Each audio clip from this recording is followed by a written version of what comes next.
माहिती आपल्यापर्यंत आली नसल्याची माहिती मध्य रेल्वेचे सीपीआरओनी दिलेली आहे। त्यासोबतच मुख्यमंत्री देवेंद्र फडणवीसांनी या संदर्भात एक पोस्ट केली आहे। दिवा मुंब्रा स्थानकादरम्यान लोकलमधून एकूण 8 प्रवासी खाली पडून झालेल्या दुर्घटनेमध्ये काही जणांचा मृत्यू झाल्याची घटना अतिशय दुर्दैवी आहे। मी त्यांना भावपूर्ण श्रद्धांजली अर्पण करतो। त्यांच्या कुटुंबियांच्या दुःखात आम्ही सहभागी आहोत। जखमींना तातडीने शिवाजी हॉस्पिटल आणि ठाणे सामान्य रुग्णालयात दाखल करण्यात आले।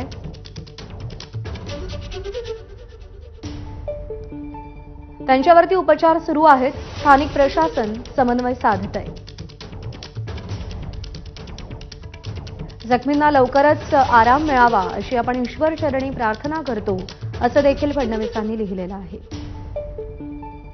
ही घटना नेमकी कशामुळे घडली याची चौकशी रेल्वे विभागाने सुरू केली आहे।